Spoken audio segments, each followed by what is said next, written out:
Hey guys, welcome back to another episode of ED Outdoors. We're out here with part 2 of the Teach a Man to Fish series, where I'm going to talk to you guys about calibrating and adjusting settings on your baitcast reel to avoid bird nests. Coming right up.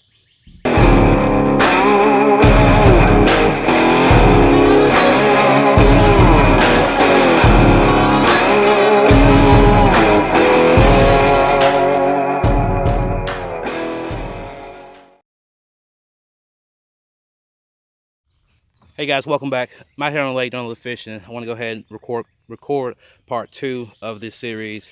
We're going to talk to you guys about your baitcast reel and about how to adjust to avoid your bird nest. Now, if y'all haven't seen the first part of this series, you guys want to check it out. I'll leave a link in the description above. You guys go ahead and check that out. Anyway, moving on to part 2. All right, so in this one, talk about how to avoid bird nests. Now, guys will tell you you have to get the biggest, baddest, most expensive reel rod combo that they have on the market. All right, that's just not true at all. As long as you adjust the tension and you adjust your settings, you can make good casts with decently priced reels, even cheaper reels. All right, so I saw a video by the great Kevin Van Dam, or his commercial actually. I mean, he's awesome. Nothing he says is wrong about bass fishing. All right, but he's making videos like, oh, this one you can do, you know, he's like chunking out there, no bird nest. Well, you can do that with just a cheaper reel. Now, the first part of the video I told you guys how to spool. I told you guys how to get everything set up. Once you get it set up, I'm gonna switch over to the action camera to give you guys a kind of first person point of view on how to do this. Now, once you press the button and you release the spool, it's going to spool. It's going to go until it stops. Now the thing is, to avoid those bird nests, you want to make sure your bait, as soon as it stops, your reel is stopping. So to do that, first thing you want to do is tighten everything down. You want to adjust your, get a good angle for you. You want to tighten down your drag, tighten down your spool tension, tighten down your magnetic braking system. And whenever you do that, it's going to look like this. You're going to go out, bear with me. Once you press to release, I just pressed to release, you guys saw that, but my bait is still there. You guys see it right in front of the camera. The bait is not going anywhere because the tension on it is so high. Now, you want to start tight, keep everything tightened down, and go loose. So what you do is, you slowly start to release, slowly start to release, slowly start. And as you start to release, you see your spool start to move a little bit, and you see your bait start to drop. The thing is, you want to release enough till the bait starts to free fall on its own. See it starting to go. And when it hits the bottom, whatever it hits, if it hits the water, hits a tree, hits a dog that happens to be walking by, whatever, you know, dogs walk on water, whatever it hits, you want it to stop. And a spool to stop whenever the bait stops. Now, after done it the first time, reel back up again, leave the adjustment where it's at. As it starts to fall again, you want to slowly release and kind of dial up on it. You want to, right before it hits, crank down on it to where it stops and it hovers just above where it's about to hit at. So now you know it's fairly close to where you want it to be at. Now, reel up again. This is the third last time. Now you want to adjust your drag. Now the drag is basically how easily you can pull from the spool. So adjust the drag is going to adjust the fall, but it's kind of like a wide calibration. It's going to kind of give it like a general calibration.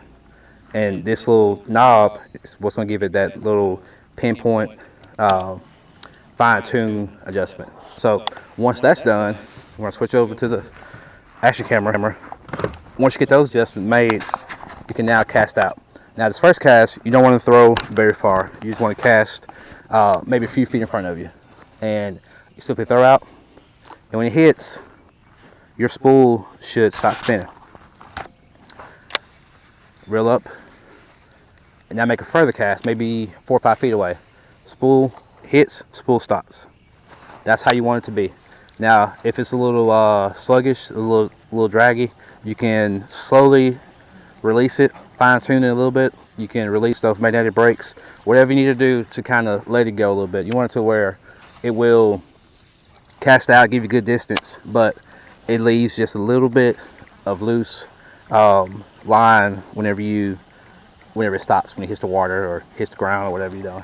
So for every bait that you tie on, you're going to want to do that.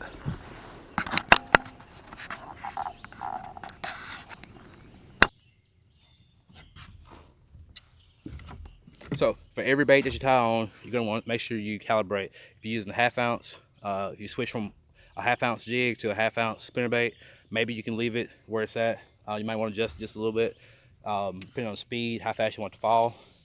But basically, as you change baits, as you change the weight of the baits, you want to fine tune it to where it is only releasing enough line for that bait to hit the water. As soon as it hits the water, it stops. All right, that's basically it. That's how you do it. That's how those pros are out there hunking and chunking and ripping and whipping their baits and not getting in the bird nest. If you do get a bird nest, the first thing that I adjust is the knob. I don't touch the drag. I don't touch the magnetic braking system. I just adjust the knob, and that knob will give you enough adjustment to where you can make it do what you want it to do without getting too crazy. The magnetic braking system, if I'm throwing a heavier bait and it's flying through air a little bit too fast, I'll add a little bit to the magnetic braking system, and vice versa. If I'm throwing a lighter bait and I want it to speed it up a little bit, then I'll tune it the way it should be. Now, whenever you throw out, you guys saw that shh, that's the line. Like whenever you throw out, the line kind of bubbles up right here, but it sifts through.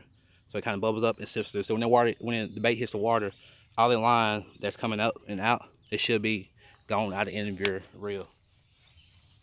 That's all it is to it, guys. That's it. It's nice and quick and easy. Little 6-7 minute video.